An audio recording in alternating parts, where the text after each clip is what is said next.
मुकेश जी, मुझे आज शाम तक की स्थितियों से तो ये लग रहा है कि दिग्विजय सिंह चुनाव मैदान में रहेंगे। एक दो उसके कारण बता देता हूं। अभी आज शाम को 5-6 बजे के बाद नेता प्रतिपक्ष मध्य प्रदेश विधानसभा में जो हैं, डॉक्टर गोविंद सिंह, उनके द्वारा एक प्रेस नोट जारी किया गया है जिसमें यह बताया गया है कि मध्य प्रदेश कांग्रेस के अध्यक्ष कमलनाथ के निर्देश पर ये 12 विधायकों के नाम सुनिश्चित किए गए हैं, जो कि श्री दिग्विजय सिंह के नामांकन में प्रस्तावक समर्थक के रूप में दिल्ली उपस्थित रहेंगे। वो प्रेस नोट मेरे पास है, आप चाहें तो मैं स्क्रीन पर दिखा सकता हूं। ये एक गंभीर पहलकदमी दिखाई दे रही है। इससे पहले मुझे ध्यान नहीं है कि शशि थरूर के लिए कहीं से भी कोई एक ऐसा आधिकारिक पत्र समर्थक प्रस्तावक की जरूरत होगी नामांकन के साथ। स्वाभाविक तौर पर फॉर्म खरीदते समय उसकी जरूरत नहीं होती। फॉर्म तो कई लोग खरीद ले गए, पवन बंसल खरीद ले गए हैं। ये रहस्य हो सकता है पवन बंसल ने अपने लिए नहीं खरीदा हो, किसी और के लिए खरीदा हो। तो ये जो प्रक्रियागत एक औपचारिकता आज पूरी की गई है कि मध्य प्रदेश विधानसभा के 12 विधायकों के बाकायदा नाम है उसमें ऊपर से नीचे तक। निर्देश किसका है? प्रदेश कांग्रेस अध्यक्ष का, कमलनाथ का। वे आज रवाना हो गए दिल्ली के लिए, पूरे 12 विधायक, और कल वे दिग्विजय सिंह के फॉर्म पर प्रस्तावक या समर्थक के रूप में दस्तखत करेंगे। एक बात, इससे मुझे ऐसा लगता है कि उनकी जो पहल है वो गंभीर पहल है। अब बाकी और कौन कौन से प्रत्याशी हो सकते हैं? ये surprise element Bharatiya Janata party और खास तौर से नरेंद्र मोदी की राजनीति का हिस्सा रहा है। कांग्रेस में इस तरह के सरप्राइज देने की न कुव्वत है, न उसकी ऐसी संस्कृति रही है। तीसरी बात यह है कि राजस्थान के घटनाक्रम के बाद गांधी परिवार, जिसका आप बार बार उल्लेख कर रहे हैं, वही आलाकमान है। वे 3 लोग हैं, सोनिया जी, राहुल गांधी और प्रियंका गांधी। अब उनकी कोटरी में सबसे बड़ा संकट यह पैदा हो गया है कि किस पर भरोसा किया जाए। अशोक गहलोत ने भले ही आज माफी मांग ली हो, सार्वजनिक रूप से आकर कह दिया कि राजस्थान में जो कुछ हुआ है उसके लिए नैतिक रूप से मैं जिम्मेदार हूं, मैंने माफी मांग ली है, इत्यादि इत्यादि।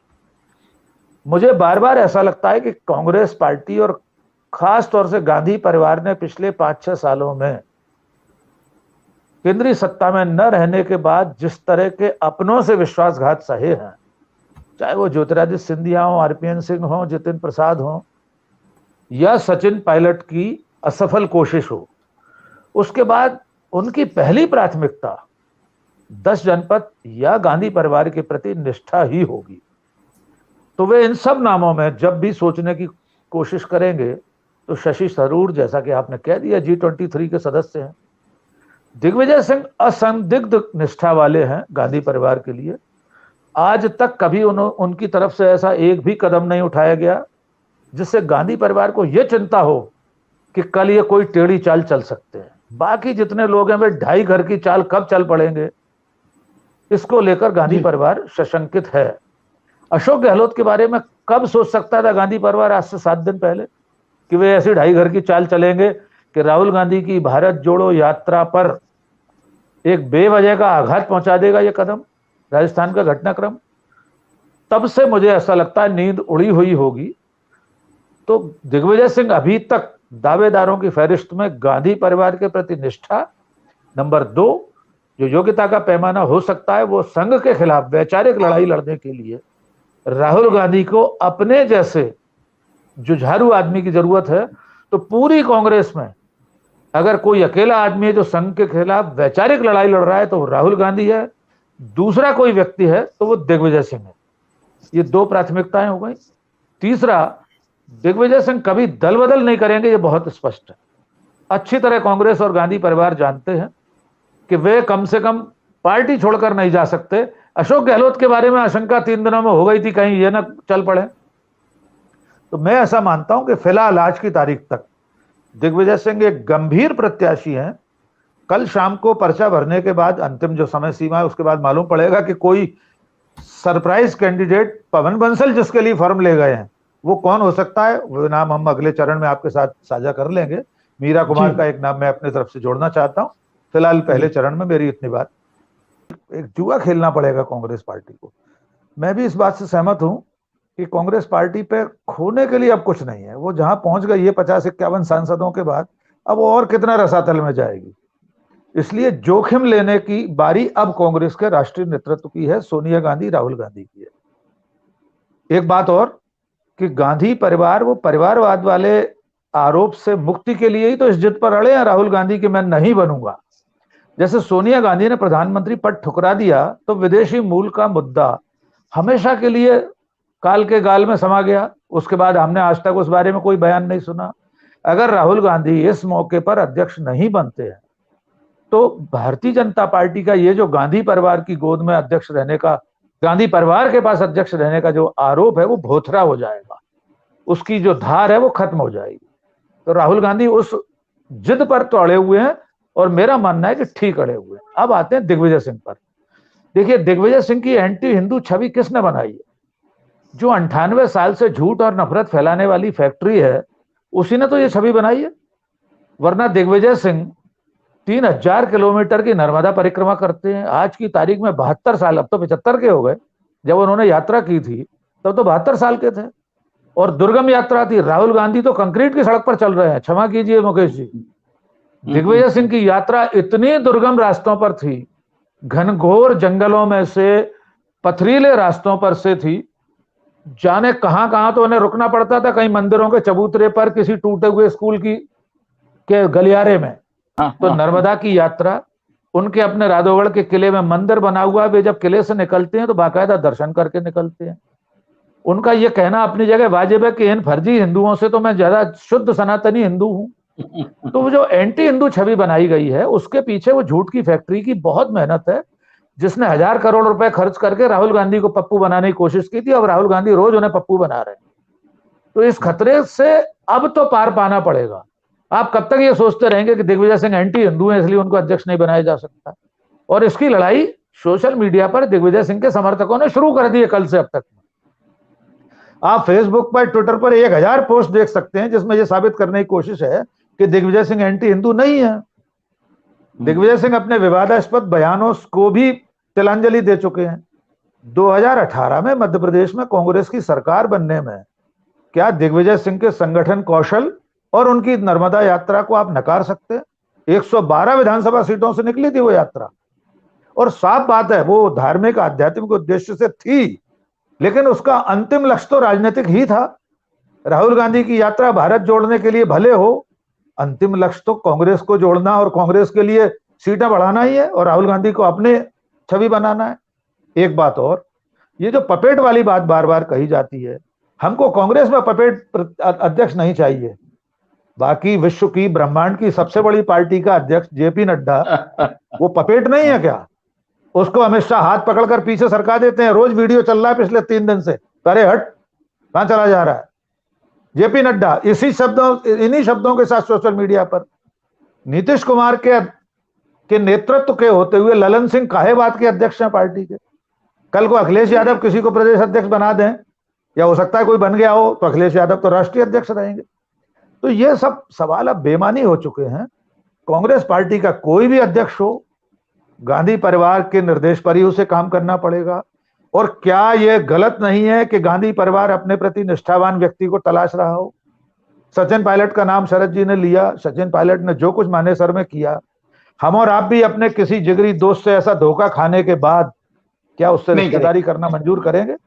यह सामान्य मानवीय प्रश्न है, राजनीति से परे हटकर। मैं बार बार कहता हूं, गांधी परिवार ने जितने विश्वासघात सहे हैं दुनिया के इतिहास में, दुनिया के सभ्य इतिहास में, सभ्य समाज में किसी राजनीतिक परिवार ने इतनी दगाबाजी, इतने विश्वासघात, इतने घात प्रतिघात सहे होंगे क्या? इसके बावजूद गांधी परिवार क्षमा कर देता है। मीरा कुमार का नाम मैंने खुद लिया था। मीरा कुमार बीजेपी में चली गई थी, उनके पिताजी इंदिरा गांधी को छोड़कर जनता पार्टी में शामिल हो गए थे, जनता पार्टी की सरकार। इसके बावजूद उन्हें बाकायदा स्थान दिया, लोकसभा अध्यक्ष बनाया। सोनिया गांधी के खिलाफ चुनाव लड़ने वाले लोग, जितेंद्र प्रसाद ने लड़ा, उनके बेटे को मंत्री बनाया, वो विश्वासघात कर गया। सचिन पायलट के पिताजी चुनाव लड़ चुके। ऐसा कौन सा गांधी परिवार के साथ व्यक्ति है जिसने विश्वासघात उसके साथ न किया हो? इसके बावजूद क्षमाशीलता के साथ गांधी परिवार ने उसे बाद में अवसर दिए। दिग्विजय सिंह के जी राकेश जी, जब ये पूरा विमर्श आप कहते हैं ना, तो मुझे लगता है कि हम सामंतवाद के दौर पे चले गए कि एक राज परिवार है और उसको उसको विश्वासघात सहना पड़ रहा है। ये राजनीति का खेल है। बिल्कुल। राजनीति में सब अवसर तलाश रहे हैं और राज परिवार है तो वो उसको ये सब मिलेगा। अगर राज परिवार मोदी की और तरह शाह क्या बिहेव कर, कर रहा तो बिल्कुल मैं कोई अगर सामंतवादी जनता। दृष्टिकोण से नहीं कह रहा जी हूं। जो जी कांग्रेस गांधी परिवार की बदौलत अब तक ऐसे चलती चली आई, और कांग्रेस के अध्यक्ष तो इंदिरा गांधी के समय 6 रैली है, लेकिन वो समय था जब सत्ता में थी। आज गांधी परिवार सत्ता में नहीं है। नेहरू के समय 6 साल यूएन डेवर कांग्रेस के अध्यक्ष रहे थे, तो क्या कर लेते नेहरू के सामने? इंदिरा गांधी के सामने शंकर दयाल शर्मा, देवकांत बरुआ अध्यक्ष रह लिए, वे क्या कर सकते थे? लेकिन आज गांधी परिवार सत्ता में नहीं है, इसलिए। और जहां तक निष्ठा और विश्वास का प्रश्न है, क्या मोदी और अमित शाह अपने विरोधियों को अवसर देते हैं? क्या किसी भी राजनीतिक दल में कोई ऐसा नेता है? क्या अरविंद केजरीवाल, योगेंद्र यादव, कुमार विश्वास और इतनी सारी लंबी फहरिस्त है, जो उनके विश्वास के नहीं रहे उन्हें बाहर नहीं कर दिया उन्होंने? तो ये सामंतवादी नहीं है? अमित शाह सामंतवादी नहीं है? नरेंद्र मोदी सामंतवादी नहीं है? मुख्यमंत्री बदल दिए जाते हैं, निष्ठावान नहीं होते हैं। तो गुजरात में 4 मुख्यमंत्री बदल दिए, उत्तराखंड में 5 बदल दिए। तो ये सवाल अब बेमानी है। हम इस आदर्श की कल्पना क्यों कर रहे हैं कि सारे आदर्श, सारी एक्सीलेंस कांग्रेस पार्टी से ही चाहिए? कांग्रेस पार्टी में अध्यक्ष का चुनाव विश्व के सर्वाधिक सर्वश्रेष्ठ लोकतांत्रिक मूल्यों के आधार पर होना चाहिए, और जेपी नड्डा दूसरी बार वैसे ही अध्यक्ष बन जाएंगे। हमको हमारे चैनलों पर कोई डिस्कशन नहीं होगा। मुझे दिग्विजय सिंह से कोई हिंग नहीं बदलना। मेरा स्पष्ट प्रश्न यह है कि यह तय करना कांग्रेस को है, और घाटा अगर दिग्विजय सिंह के अध्यक्ष बनने से होता है तो यह भी कांग्रेस के खाते में जाएगा। लेकिन जो मैंने शुरू में 2 क्वालिटी बताई थी, तीसरी और जोड़ देता हूं। दिग्विजय सिंह का जो संगठन कौशल है, उसे भी आप खारिज नहीं कर सकते। केरल से लेकर उत्तर प्रदेश तक, छोटे से गांव से लेकर शहरों तक, दिग्विजय सिंह कार्यकर्ताओं को नाम से जानते हैं। शशि थरूर के पास क्या सचमुच ये क्वालिटी है? क्या हिंदी बेल्ट में उनके प्रति उस तरह का कोई आकर्षण? और जैसे भी बनेंगे तो क्या वो जो कैटल क्लास वाला बयान है शशि थरूर का, वो नई मीडिया, गोदी मीडिया सामने पेश कर देगा कि ये तो आम आदमी को भेड़ बकरी समझता है शशि थरूर? तो बयानों के आधार पर अगर चलेंगे। और एक अंतिम बात, भारतीय जनता पार्टी के राष्ट्रीय अध्यक्ष अमित शाह जब बने थे, क्या उनका अतीत इतना उजला था? वे तो तड़ी पार रह चुके थे। तो आज हम इतनी चिंता दिग्विजय सिंह के बयानों क्यों कर रहे हैं? क्या इस देश ने चिंता की थी कि तड़ी पार दुनिया की सबसे बड़ी पार्टी का अध्यक्ष बनने जा रहा है, जिसके ऊपर कैसे कैसे गंभीर आरोप रहे हैं? शरद जी, तो मेरा कहना यह है कि कांग्रेस के पास इस समय विकल्पहीनता की स्थिति है। उसे इन्हीं में से कोई ना कोई नाम ढूंढना है। हम नहीं जानते किस नाम पर 30 के बाद मुहर लगेगी, लेकिन दिग्विजय सिंह एक विचारणीय नाम हो सकते हैं। बस मेरा इतना कहना है। अब अंतिम टिप्पणी राकेश जी, मैं चाह रहा हूं कि आपसे ही खत्म किया जाए कार्यक्रम को। क्या सचमुच में, अंतिम रूप से मैं पूछ रहा हूं, दिग्विजय सिंह अध्यक्ष पद के उम्मीदवार होंगे गांधी परिवार की तरफ से? देखिए, अगर मुझसे बिल्कुल स्पष्ट पूछा जाए तो जितने नामों पर हम सब ने चर्चा की, शरद जी ने G23 के नाम भी खंगालने की कोशिश की, हम सबको भी कोई और माकूल नाम दिखा नहीं अब तक।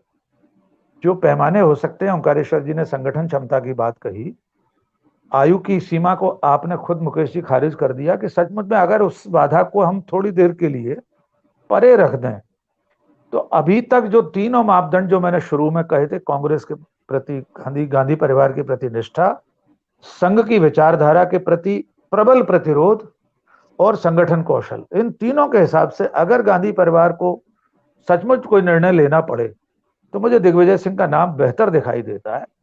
इसके साथ साथ मैं एक बात और जोड़ना चाहता हूं। आपने शायद शरद गुप्ता जी से पूछा था कि ये झूठ की फैक्ट्री है, उनके बनने पर भी फिर वही सब बातें करेगी। एक अंतर आया है मुकेश जी, अब इनके झूठ की उम्र 5 मिनट से अधिक बची नहीं। ये कांग्रेस की लापरवाही है कि 2009 से लेकर, या मैंने वर्धा में एक भाषण में ये बात कही थी, और कांग्रेस ही इसकी सच्ची गुनहगार है कि जब सोशल मीडिया का आविष्कार हुआ था तब से ये झूठ फैलाए जा रहे हैं। यद्यपि संघ तो शाखाओं में 1950 से 48 से झूठ फैला रहा है, गुमनाम चिट्ठियां और पोस्ट कार्डों से झूठ फैला रहा है कि नेहरू के पूर्वज मुसलमान थे, इत्यादि। बिल्कुल बिल्कुल। तो सर शरद जी, मेरा कहना यह है कि अब ये झूठ की फैक्ट्री की जो उम्र है, तो मेरे प्यार की उम्र हो बस इतनी सनम, तो इनकी झूठ की खबर की उम्र 5 मिनट बची है। इसका प्रमाण ये है कि बिल्कुल सही कह रहे हैं। सर 21 दिन राहुल गांधी की यात्रा को हुए हैं, 11 बूमरैंग हो चुके हैं बीजेपी की झूठ की फैक्ट्री की झूठी खबरों पर। 11। मैं लगातार फेसबुक पर लोगों से कहता हूं अब इसको गिनना शुरू कर दो। हर दिन बूमरैंग होता है। कल भी हुआ, कल भी शायद ऑल्ट न्यूज ने एक खुलासा किया है कि वो आरती करने से राहुल गांधी ने मना कर दिया, उसका भी खुलासा हो गया। अब दिग्विजय सिंह के खिलाफ भी अगर वे पुराने झूठ फैलाएंगे तो उससे बहुत ज्यादा फर्क अब पड़ेगा नहीं। नया झूठ उनका 5 मिनट से ज्यादा रहने वाला है नहीं। अंतिम बात, अध्यक्ष कोई भी बन जाए, मैंने 10 सितंबर को लिखा था सरसंघ चालक राहुल गांधी। मैं अपनी बात को यहीं से खत्म करूंगा। अध्यक्ष अब कोई भी बन जाए, भारतीय राष्ट्रीय कांग्रेस के सरसंघ चालक राहुल गांधी होने जा रहे हैं। अब भारत में कोई राजनीतिक शक्ति राहुल गांधी को श्रीनगर तक पहुंचने से न रोक पाएगी। अगर रोकेगी तो वे सरसंघ चालक में डबल सरसंघ चालक हो जाएंगे। इसलिए कांग्रेस का अध्यक्ष कौन हो उसका काम सांगठनिक होगा, बाकी फैसले राहुल गांधी करेंगे। उनका कद इतना बड़ा हो जाएगा इस यात्रा के बाद। हम लोग पत्रकारिता के विद्यार्थी हैं, हम सब जानते हैं, और हमने यात्राओं का, मैंने एक बड़ा लंबा आर्टिकल लिखा था, कई जगह छपा, कि दुनिया में जितने लोगों ने पद यात्राएं की हैं अंत में उसका फलितार्थ उनके ही हिस्से आया है। नानक ने यात्रा करी तो वो गुरु नानक हो गए। गांधी ने दांडी से यात्रा शुरू की तो महात्मा गांधी हो गए। दुनिया में कितने भी, मार्टिन लूथर किंग जूनियर से लेकर क्या पता चंद्रशेखर, मोदी जी भी 2024 की शुरुआत यात्रा से ही करें।